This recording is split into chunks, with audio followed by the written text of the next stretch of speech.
زخمی اور پریشان دل کی آہ سے ڈرو، کیونکہ زخمی اور پریشان دل کی آہ سارے جہان کو پریشان کر کے رکھ دیتی ہے۔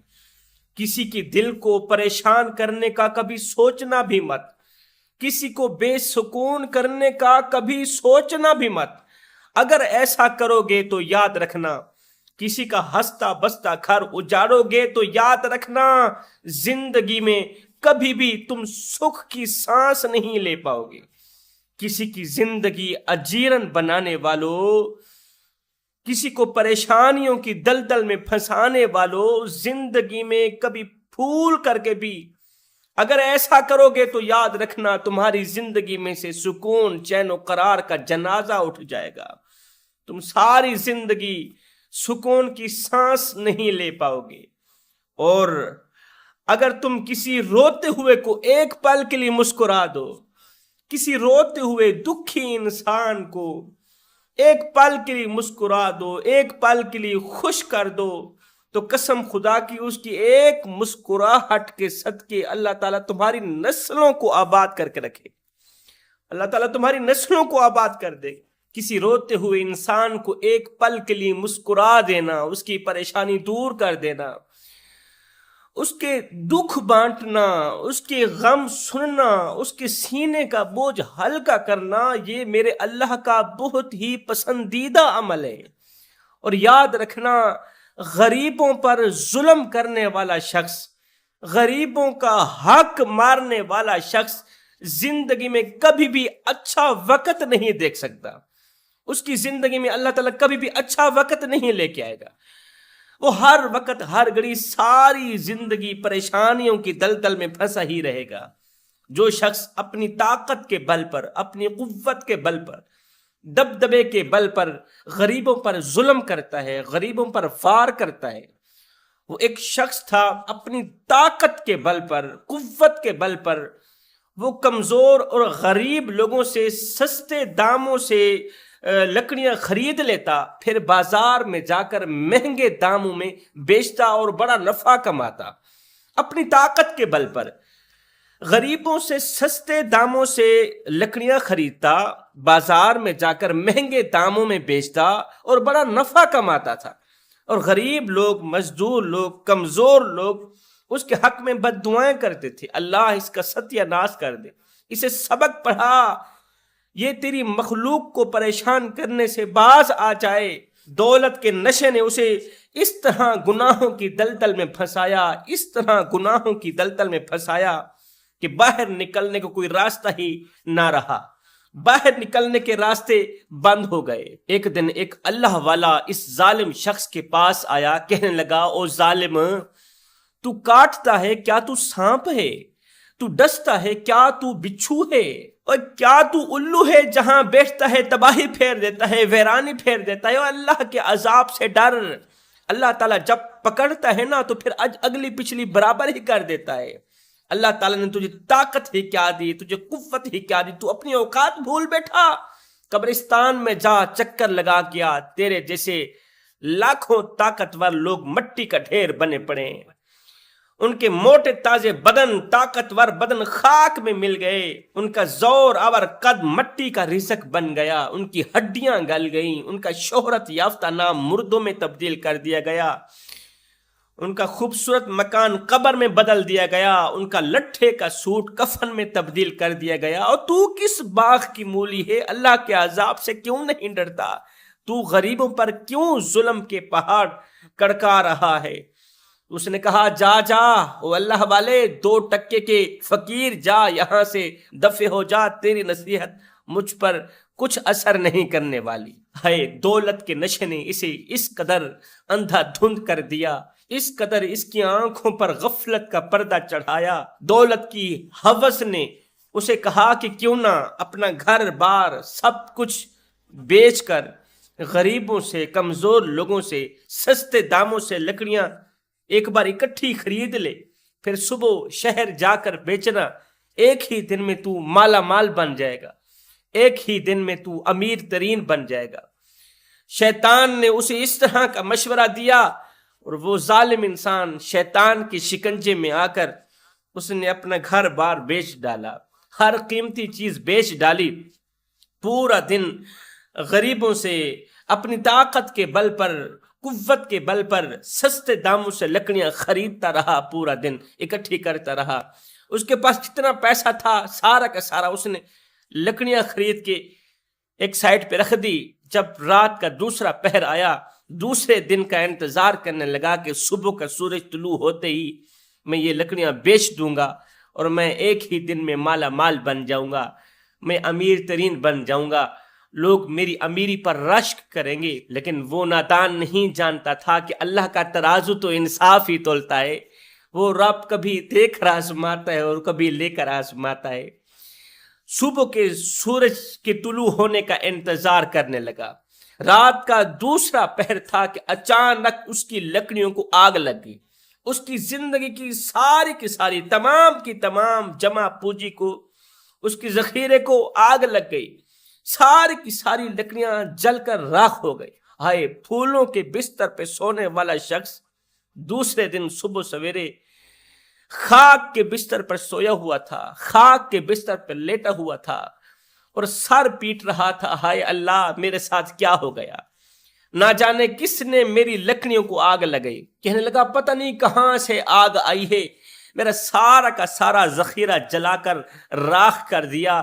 تو وہی اللہ والا اس کے قریب سے گزرا تو اس کی یہ آواز سن کر کہنے لگا، او نادان، او ظالم انسان، تجھے کس نے کہا کہ تیری لکڑیوں کو آگ لگی؟ آگ نے تیری لکڑیوں کو نہیں جلایا، آگ نے تیرے ذخیرے کو نہیں جلایا، تیری زندگی کی کل جمع پوجی کو آگ نے نہیں جلایا، بلکہ مظلوم اور کمزور غریبوں کے دلوں سے نکلی آہ نے تیری لکڑیوں کو جلایا ہے۔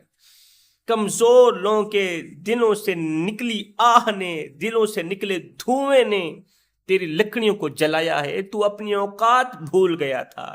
اللہ کی مخلوق پر ظلم کرنے والے لوگ بھی کبھی سکھ کی سانس لے پاتے ہیں؟ اللہ کی مخلوق کا حق مارنے والے لوگ بھی کبھی ترقی یافتہ ہوتے ہیں؟ یہ تیرا گمان ہے، یہ تیرا وہم ہے، وہم کو نکال دے، ختم کر دے۔ اس لیے کہتا ہوں زخمی اور پریشان دل کی آہ سے ڈرو، کیونکہ جب ایک پریشان آدمی روتا ہے نا، زمانے کا ستایا ہوا، دکھوں کا مارا ہوا، دردوں کا مارا ہوا، اللہ کا ایک غریب بندہ جب روتا ہے نا، جب وہ کسی کے حق میں بد دعا کرتا ہے، اس کے دل سے نکلی آہ ہواؤں کو پھاڑتی ہوئی، فضاؤں کو پھاڑتی ہوئی، ساتوں آسمان چیر کر عرش کا دروازہ جا کھٹکھٹاتی ہے اور اپنی بات منوا کر ہی دم لیتی ہے۔ سیدنا علی المرتضیٰ شیر خدا کرم اللہ وجہ الکریم فرماتے ہیں کبھی بھی کسی پر ظلم نہ کرنا، ظلم ظلم ہی ہوتا ہے، چاہے کسی مسلمان پر ہو چاہے کافر پر ہو، ظلم ظلم ہی ہوتا ہے۔ اگر کافر کو بے تکا مارو گے، غیر مذہب کو اگر بے تکا مارو گے، اپنے نفس کی وجہ سے، غصے کی وجہ سے اگر غیر مذہب کو بھی مارو گے تو اس کی بھی سزا تمہیں بھگتنی پڑے گی۔ اس لیے کہ اللہ کا ترازو صرف انصاف ہی تولتا ہے۔ اس فقیر اللہ والے نے کہا، او نادان، تو بھول گیا اللہ تعالیٰ کبھی دے کر آزماتا ہے اور کبھی لے کر آزماتا ہے، اور قدرت جب تھپڑ مارتی ہے نا، قدرت جب تماچا مارتی ہے نا، وہ دل پر نہیں سیدھا روح پر اثر کرتا ہے۔ تو کس باغ کی مولی ہے؟ تجھ سے بڑے بڑے تکبر کرنے والے، کھمنڈ کرنے والے ظالموں کو اللہ تعالیٰ نے اٹھایا، آسمان پر اٹھایا، زمین پر پٹخ دیا، ان کا نام و نشان ختم ہو گیا، ان کو نیست و نابود کر دیا۔ اور تکبر تو ویسے ہی میرے اللہ کو ناپسند ہے۔ یہ جو تو خود کو دوسروں سے افضل سمجھتا ہے، طاقتور سمجھتا ہے، اور دوسروں کو خود سے کم تر سمجھتا ہے، کمزور سمجھتا ہے، یہ تو تکبر ہے نا۔ تکبر تو ویسے ہی میرے اللہ کو ناپسند ہے۔ اللہ تعالیٰ ہر ایک گناہ چاہے معاف کر دے گا، لیکن تکبر کرنے والے انسان کو معاف نہیں کرے۔ حضرت سیدنا موسیٰ علیہ السلام نے دونوں ہاتھ اٹھائے، آسمان کی طرف دیکھا، عرض کی، او میرے رب، میری امت میں جو سب سے بڑا عبادت گزار ہے نا، میں اسے دیکھنا چاہتا ہوں، میں اس کی زیارت کرنا چاہتا ہوں، اپنی ان آنکھوں سے دنیا میں ہی اسے دیکھنا چاہتا ہوں۔ جو میری امت کا سب سے بڑا عبادت گزار ہے، سب سے بڑا متقی پرہیزگار ہے۔ میرے اللہ نے فرمایا موسیٰ اگر تجھے عبادت گزار کے دیکھنے کا دل میں شوق پیدا ہوا ہے تو پھر پہاڑی کے فلاں کونے پہ چلا جا، وہاں جا کر دیکھ ایک کمزور سا لاغر سا انسان میری عبادت میں مصروف ہے، جا کر دیکھ لے، زیارت کر لے۔ حضرت موسیٰ علیہ السلام کے دل میں شوق تھا اسے دیکھنے کا، زیارت کرنے کا، تو حضرت موسیٰ علیہ السلام گھر سے نکلے، پہاڑی کی اسی چوٹی پر پہنچے، اسی کونے پر پہنچے، دیکھا کہ کمزور سا لاغر سا انسان مصلی پہ بیٹھ کے اللہ کی عبادت میں مصروف ہے، اللہ اللہ کر رہا ہے۔ موسیٰ علیہ السلام اس کے ساتھ جا کر بیٹھ گئے، اس کو غور سے دیکھا، زیارت کی کہ یہی عبادت گزار ہے میری امت کا جو سب سے بڑا عبادت گزار متقی پرہیزگار ہے اور اللہ کا محبوب بھی ہے۔ حضرت موسیٰ علیہ السلام نے اسے کہا اے بندہ خدا، زندگی میں تو نے کبھی کوئی خواہش بھی کی ہے؟ تیرے دل میں کبھی کوئی خواہش پیدا ہوئی ہو، کوئی چیز کھانے کی، کسی کو دیکھنے کی، کسی چیز کا شوق پیدا ہوا ہو؟ تو اس عبادت گزار نے کہا دو شوق میرے دل میں ہیں۔ پہلا شوق کہ میں حضرت موسیٰ علیہ السلام کو دیکھنا چاہتا ہوں۔ دو خواہشیں میں نے دل میں رکھی ہوئی۔ پہلی خواہش میں موسیٰ علیہ السلام کو دیکھنا چاہتا ہوں، موسیٰ کی زیارت کرنا چاہتا ہوں۔ دوسری خواہش میرا دل انار کھانے کو کرتا ہے، انار کھانا چاہتا ہوں۔ اگر آپ مجھے انار دے دیں تو آپ کا احسان ہوگا مجھ پر۔ اللہ کے نبی نے فرمایا تیری پہلی خواہش تو پوری ہو گئی۔ پہلی خواہش یہ ہے کہ میں موسیٰ ہوں، تیرا پہلا شوق پورا ہوا، تو نے موسیٰ کو دیکھ لیا، موسیٰ تیرے دروازے پر آیا تجھے زیارت کروانے کے لیے، تیرا شوق پورا کرنے کے لیے، تیری خواہش پوری کرنے کے لیے میں چل کر تیری چوکھٹ پر آیا، تیری ایک خواہش تو پوری ہو گئی، دوسری خواہش بھی میں پوری کرنے چلا ہوں۔ حضرت موسیٰ علیہ السلام پہاڑ سے نیچے اترے انار تلاش کرنے کے لیے۔ اس نے انگور کا کہا یا انار کا کہا، ان دونوں چیزوں میں سے ایک کا اظہار کیا کہ میں وہ کھا لوں تو میری خواہش پوری ہو جائے۔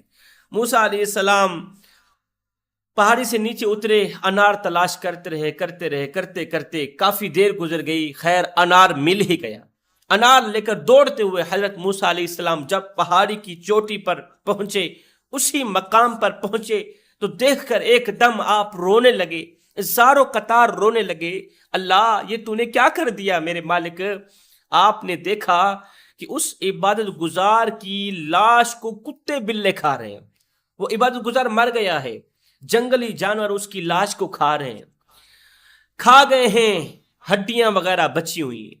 موسیٰ علیہ السلام نے جب اسے اس حال میں دیکھا ایک دم زاروں قطار رونے لگے۔ اللہ تو نے اپنے محبوب بندے کے ساتھ اس طرح کیوں کیا؟ اللہ مجھے بتا تو صحیح، آخر تیرے نیک متقی پرہیزگار نمازی انسان نے ایسا کون سا گناہ کیا تھا جو تجھے ناپسند آیا، جو تجھے پسند نہیں آیا، جس گناہ نے تیرے غضب کو دعوت دی، تیرے غصے کو دعوت دی اور تو نے اسے تباہ و برباد کر دیا، اس کا ستیہ ناش کر دیا۔ میرے اللہ نے فرمایا موسیٰ اس نے گناہ ایک ہی کیا ہے۔ اس کے دل میں شوق پیدا ہوا تھا کہ میں موسیٰ کو دیکھوں۔ میں نے کہا میرے بندے تو بندہ میرا ہے، تیرے دل میں شوق پیدا ہوا ہے تو پھر تجھے موسیٰ کے پاس جانے کی ضرورت نہیں ہے، میں موسیٰ کو ہی تیرے دروازے پر بلاتا ہوں۔ موسیٰ چل کر آئے گا، موسیٰ چل کر آئے گا تجھے زیارت کروانے کے لیے، چل کر آئے گا تیری خواہش پوری کرنے کے لیے۔ لیکن ایک دم اس کے اندر انار کھانے کا شوق پیدا ہوا، انار کھانے کی خواہش پیدا ہوئی۔ جس طرح اس نے موسیٰ کی زیارت مجھ سے مانگی تھی اور میں نے اسے کروائی بھی تھی، اسی طرح اس نے انار کھانے کی خواہش میرے سامنے ظاہر کیوں نہ کی؟ اس نے مجھ سے انار کیوں نہ مانگا؟ موسیٰ بندہ میرا ہو انار تجھ سے مانگے، بندہ میرا ہو مانگے تجھ سے کیوں جی؟ میں رب کو نیند آ گئی ہے، میں رب مر گیا ہوں، میں رب نہیں رہا، کیا مجھے نیند آ جاتی ہے؟ کیا میں نیند میں تھا، سویا ہوا تھا؟ اس نے تیرے آگے اپنی خواہش کا اظہار کیا، اس نے انار مجھ سے کیوں نہیں مانگا؟ ہائے ہائے، جو اس نے کسی غیر سے مانگا ہے نا، اس کے گناہ کی سزا اسے یہ ملی ہے کہ میں نے اس کی تمام عبادات کو اس کے منہ پہ مار کے رکھ دیا کہ اس نے انار میں رب سے کیوں نہیں مانگا۔ اللہ اکبر۔ موسیٰ علیہ السلام نے عرض کی یا باری تعالیٰ اس سے بڑا بھی کوئی گناہ ہے؟ میرے اللہ نے فرمایا اس سے بڑا گناہ خود کو دوسروں سے افضل سمجھنا اور میری مخلوق کو خود سے کم تر سمجھنا، یہ بہت بڑا گناہ ہے۔ مطلب کہ تکبر کرنا بہت بڑا گناہ۔ انسان کمزور پیدا ہوتا ہے مگر طاقتور ہوتے ہی خود کو خدا سمجھنے لگ جاتا۔ ہاں کمزور پیدا ہوتا ہے مگر 4 دن کی مہلت پا کر حضرت انسان اپنی اوقات بھول جاتا ہے۔ جب انسان اپنی اوقات بھول جاتا ہے نا، پھر اسے اتنا پتہ بھی نہیں رہتا کہ مٹی کا کھلونا جیتے جی تو بہت شور مچاتا ہے، لیکن جب مرتا ہے تو مر ہی جاتا ہے۔ اے حضرت انسان، تیرے غرور کی اوقات تو بس اتنی سی ہے کہ جب تو دنیا میں آیا تھا تو لوگوں نے ہی تیرے ننگے وجود کو ڈھانپا تھا، اور جب تو دنیا سے گیا تھا، مرا تھا، تو لوگوں نے ہی تیرے ننگے وجود کو ڈھانپ کر تجھے رخصت کیا تھا۔ بتا تو صحیح تو غرور کس بات کا کرتا ہے؟ تو یہ تکبر کرنا بہت بڑا گناہ ہے۔ اللہ کی مخلوق پر ظلم کرنا بہت بڑا گناہ ہے۔ لوٹ مار کرنا، کسی کو دھوکہ دینا، فریب میں ڈالنا، ان گناہوں سے جلد از جلد توبہ کر لو، توبہ کر لو، معلوم نہیں پھر فرصت ملے نہ ملے۔